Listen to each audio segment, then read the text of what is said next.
الخفي الصريح يا سعك الفضاء الرحيب الفسيح.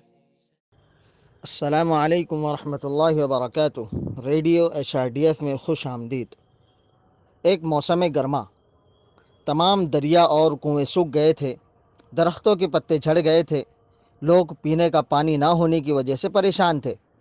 گاؤں کے سربراہ نے تمام لوگوں کو بلایا اور صورتحال کا جائزہ لیا۔ انہوں نے کہا کہ اگر جلد ہی اچھی بارش نہ ہوئی تو حالات مزید خراب ہو جائیں گے۔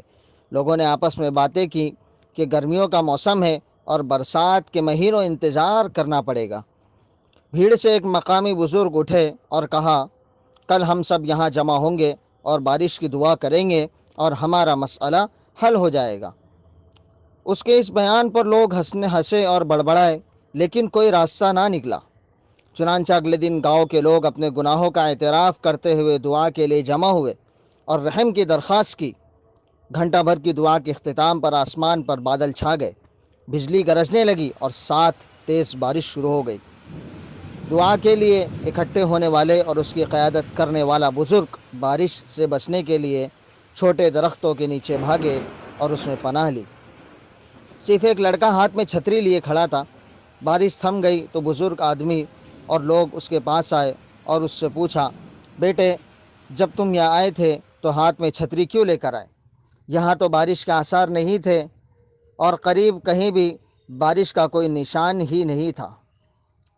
لڑکے نے مسکرا کر کہا، ہم یہاں بارش کی دعا کرنے آئے ہیں نا، مجھے یقین ہے کہ اللہ میری دعا ضرور سنے گا۔ جب بارش ہوتی ہے تو مجھے بخار ہو جاتا ہے، میں اس لیے چھتری لایا ہوں۔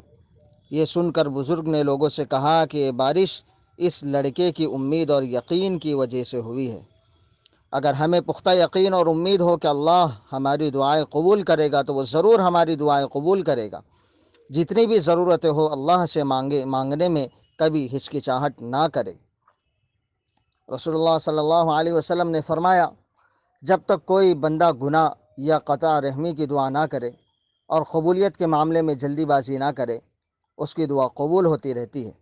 عرض کیا گیا، اللہ کے رسول، جلد بازی کرنا کیا ہے؟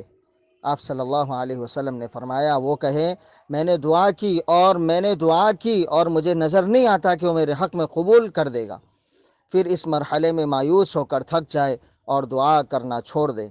حضرت ابو سعید خدری رضی اللہ تعالی عنہ سے روایت ہے کہ نبی صلی اللہ علیہ وسلم نے فرمایا، جب کوئی مسلمان کوئی ایسی دعا کرتا ہے جس میں گناہ اور قطع رحمی نہ ہو تو اللہ اس وجہ سے 3 چیزوں میں سے کوئی ایک اسے عطا فرما دیتا ہے۔ یا تو اس کی دعا فوراً قبول فرما لیتا ہے، یا اسے اس کے لیے آخرت میں ذخیرہ کر لیتا ہے، یا پھر اس کے مثل تکلیف اس سے دور فرما دیتا ہے۔ صحابہ نے عرض کیا، تب تو ہم زیادہ دعا کریں گے۔ آپ صلی اللہ علیہ وسلم نے فرمایا، اللہ بہت زیادہ قبول کرتا ہے۔ اے ہمارے رب، ہمیں دنیا میں بھی بھلائی دے اور آخرت میں بھی بھلائی دے اور ہمیں جہنم کے عذاب سے بچا۔ وبث الدعاء الخفي الصريح يا سعك الفضاء الرحيب الفسيح.